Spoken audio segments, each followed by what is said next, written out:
Hey NLCC kids, Spencer here once again. Welcome back to Sunday morning church from home, and you're in your home and I'm in my home. That is awesome. Last week we talked about humility, putting other people's first, and I heard that some of you made the bed for your parents. That's cool. I love it. Let's keep learning about humility. Let's keep putting other people first. Today is Easter Sunday. It's a time where we celebrate Jesus putting us first. And you may be wondering why I'm in my kitchen. Well, I've got a basket of dough and a bowl of dough. And these have been sitting here fermenting for quite some time now. What's fermentation, you say? Fermentation. Repeat after me. Fermentation. Excellent. Fermentation in specifically dough or bread is caused when yeast converts sugar to carbon dioxide, which causes the bread or the dough to rise. You see all of the pockets of air in the bread? That's caused from this process of fermentation. The yeast in the bread eats the sugar, and in the process, carbon dioxide is a result. And this carbon dioxide gets trapped inside the dough. And then when the dough's baked, you have those lovely pockets of air, and it's all crummy and it's bread and it's delicious. Spencer, it's Easter Sunday. Why are you talking about fermentation? Great question. I'll tell you what, and I'll tell you what.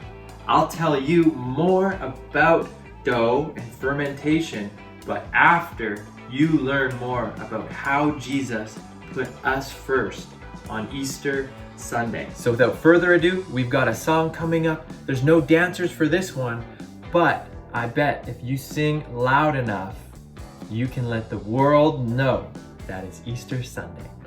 See you soon.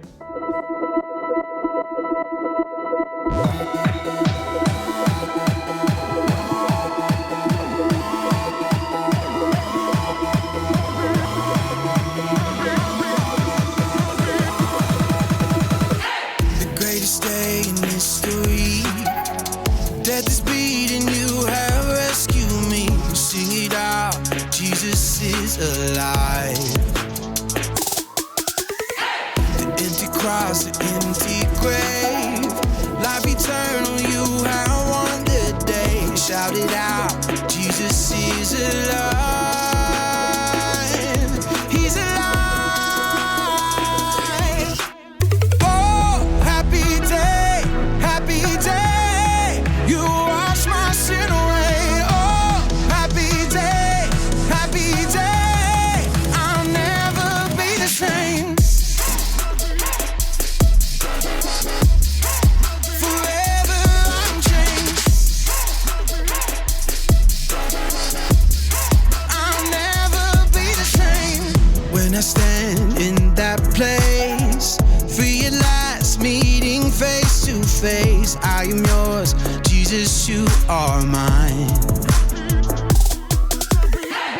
In this joy, perfect peace, earthly pain finally will cease. Celebrate, Jesus is alive. He's alive. Oh, happy day, happy day. You wash my sin away. Oh, happy day, happy day. I'll never be the same. Forever I'm changed. I'll never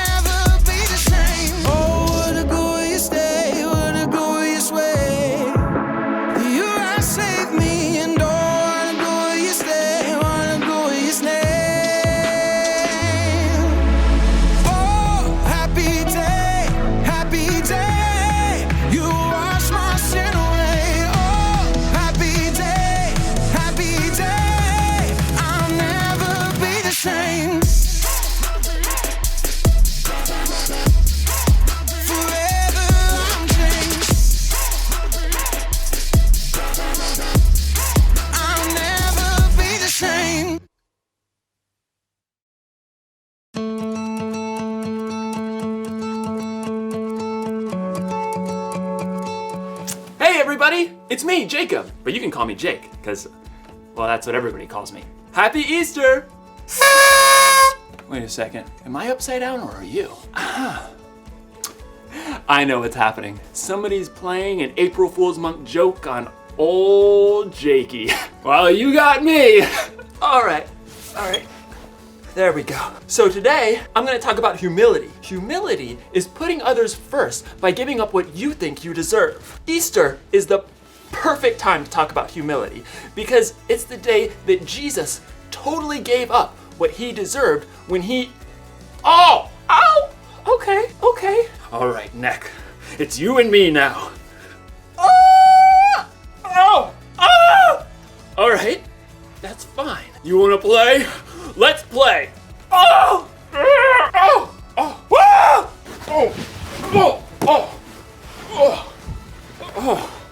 Necks are not supposed to bend that way, but I'm back to normal now. At least my neck is. But the picture's still just a little, I mean, if it could just, we're not doing that again. You know something? So what if I'm upside down? I'm not gonna let this keep me from celebrating the most amazing event in history. And no, I'm not talking about the time I learned how to juggle. I'm talking about the time when God did something so brain-boggling, it turned the whole world upside down. At least it turned my whole world upside down. My brain is still boggling. I'm boggling all over. You'll hear all about it in today's story, but first I've got to figure out how to get my whole world from upside down to right side up. Hey, okay, some brain ideas. What if you turned your screen upside down? That shouldn't be too hard, right? Or maybe there's a better way. Stay tuned. The Bible. It's 66 books of history, stories, letters, and poetry that fit together to form God's one big story. The epic adventure of how He created us and loves us so much that He made a way to rescue us. As we travel through the Bible, from Genesis to Revelation, we discover people who met God and found their lives changed forever. And now for an amazing story, inspired by the book of John, chapters 18 through 20. For months, the Jewish religious leaders had been making plans to silence Jesus. The things he said and did challenged the way they had always lived. He was upsetting the world as they knew it. It is better if one man dies for the people than if the whole nation is destroyed. Then, one of Jesus' closest friends, Judas, betrayed to the religious leaders where Jesus would be praying after the Passover meal. The leaders sent soldiers to arrest Jesus, and he allowed the mob to take him. Do you think I can't ask my Father for help? He would send an army of angels. But then how would the scriptures come true? They say it must happen in this way. As Jesus was tied up and led away, Jesus' closest friends scattered, though Peter and John followed at a distance. What was it like for them? Try to imagine for a minute that you're Peter. Only hours before, Jesus told you, Before the rooster crows, you will say 3 times that you don't know me. and you, Peter, protested that you would die before deserting. But now Jesus has been arrested, and if you get too close, they might take you too. So you trail along like a stray dog as soldiers haul Jesus inside the home of the high priest. What's happening in there? The servant at the door frowns as she peers at you. You aren't one of Jesus' disciples, are you? I am not. You're ashamed to lie, but what good will you be to Jesus if you get arrested too? You huddle close to the fire in the courtyard as voices float through a high-up window. What's this foolishness you've been teaching? I didn't say anything in secret. Ask the people who heard me. They certainly know what I said. You feel sick. Now they've taken Jesus. You know nothing will stop them. Someone else asks whether you're one of Jesus' followers, and you snap. No, I'm not. Minutes later, another man asks whether he saw you in Gethsemane with Jesus. Your stomach churns. Nope, not me. You realize you have denied Jesus 3 times, just as he said, and all you can do is stagger to your feet and run away, weeping. Now, imagine you're John instead of Peter. Somewhere in the chaos, you've lost Peter. So when soldiers haul Jesus away to the Roman governor, all you can do is follow, alone. From the back of the crowd, you witness the terrible drama as the governor Pilate brings Jesus out. What charges are you bringing against this man? He has committed crimes. Pilate takes Jesus away for questioning. You can only pray that he sees through all the lies and stops this madness. You're horrified when Pilate brought Jesus out again, battered and bruised. I find no basis for a charge against him. No, crucify him! Crucify him! Pilate hands Jesus over to the soldiers who force him to carry the heavy beams of his own rough cross. You know where they are going. Golgotha. It's a hill outside the city. As in a bad dream, you force yourself to follow. Along the dusty road, you find Jesus' mother, Mary, her sister, and Mary Magdalene. None of you can speak.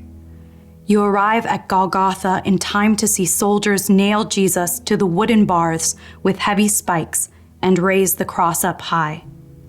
You strain your eyes to read the sign placed above Jesus' head. King of the Jews. You nearly choke on dust and grit. You've seen Jesus do amazing, powerful things, and yet he's allowed himself to be taken and battered. You glance over and see Mary sobbing, so you place your hand on her shoulder. When you look back up, you see Jesus watching his mother through the pain in his eyes. Dear woman, here is your son. Jesus looks directly at you, eyes filled with love. Here is your mother. Yes, Lord. You are overwhelmed to know that Jesus trusts you to take care of his own mother.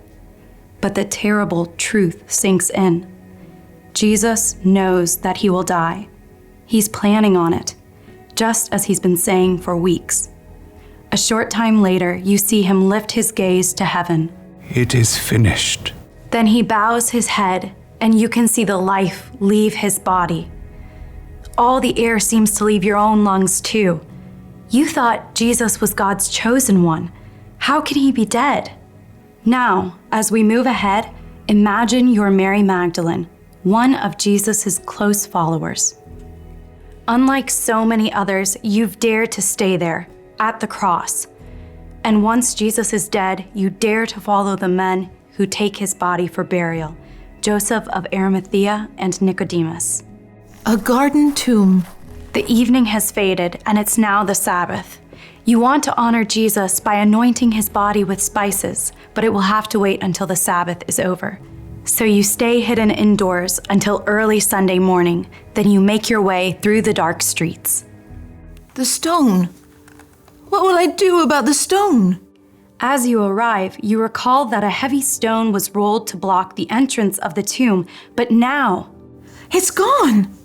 You gasp as you peer inside the tomb. Gray light reveals. It's empty! Heart pounding, you race back through the streets to the home where the disciples are staying. They have taken the Lord out of the tomb. We don't know where they have put him. You can see the shock in Peter's face.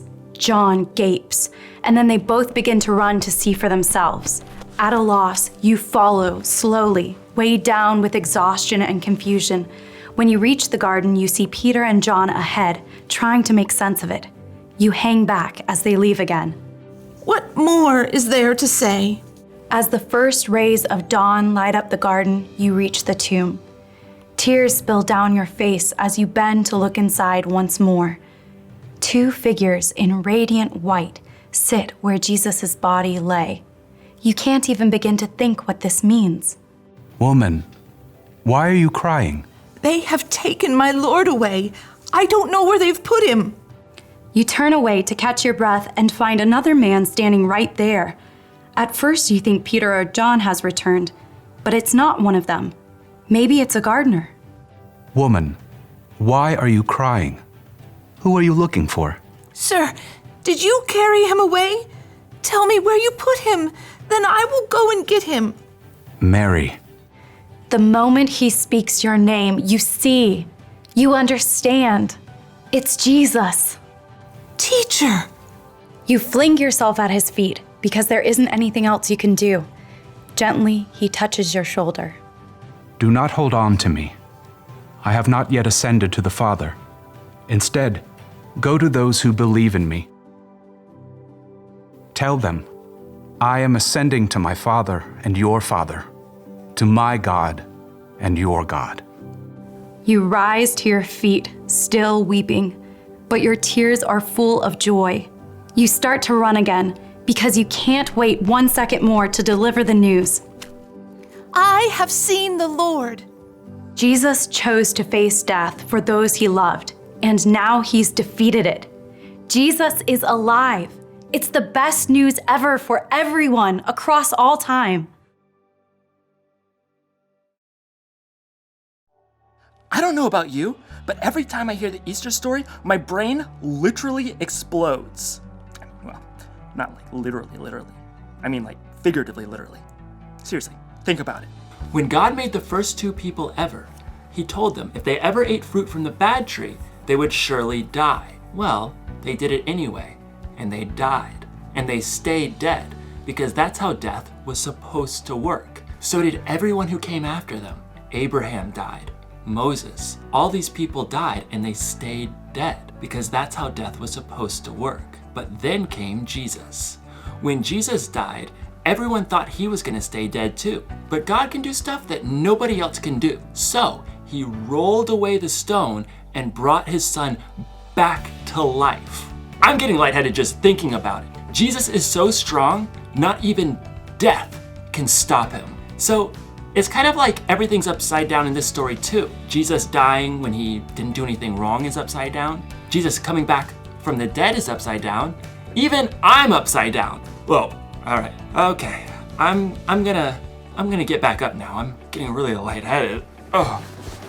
Here's the one thing to remember today. Jesus put us first. Jesus died on the cross so me and you can have a relationship with God that lasts forever. And Jesus rose again to show that there's literally nothing he can't do. Literally. So you should definitely put your faith in Jesus if you haven't already. Ask someone you trust if there's anything you don't understand. That's what I'd do. In fact, does anyone understand how to make a video turn right side up again? I mean, I've tried everything. Wait a second. My phone's upside down. My phone was upside down the whole time. Classic Jakey.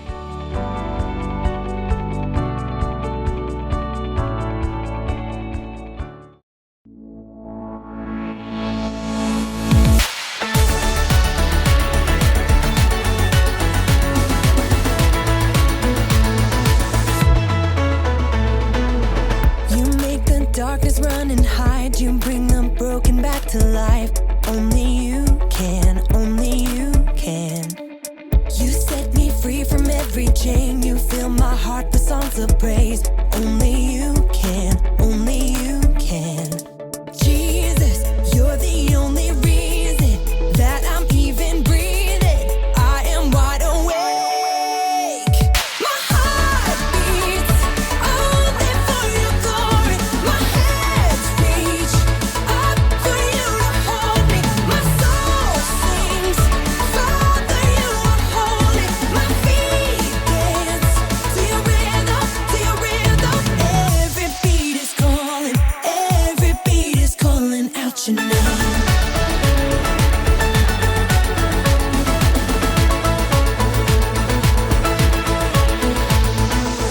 You left the glory of your throne to bring this runaway back home. Only you can, only you can. You give me love, you give me life, you keep me dancing through the night. Only you can, only you can. My heart beats only for your glory. My hands reach up for you to hold me. My soul sings, Father, you are holy. My feet dance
happened to my dough? It's risen! Say what? It's risen! Say what? It's risen! Say what? Okay.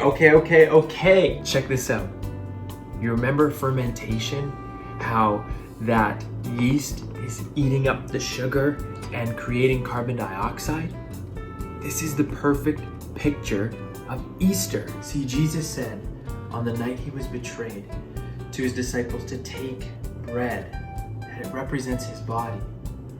And in bread, we know that through fermentation, something has to die for something new to happen. And Jesus died, but didn't stay dead. He rose again. He's alive. He's put us first. Something new was created in his death. Jesus has risen. That is what we celebrate on Easter Sunday. We celebrate Jesus rising from the dead and putting us first. I bet it would be pretty fun to bake a loaf of bread with your parents today. Go ahead, ask them. And together we can partake in celebrating the fact that Jesus didn't stay dead, but he rose from the dead 3 days later. Happy Easter, everybody.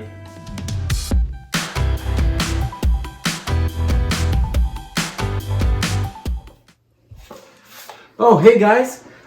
Did you know NLCC has a Minecraft server? I'm just trying to learn a bit more about it, but I think it'd be so fun if we went to nlcc.ca/Minecraft and we created a beautiful world together.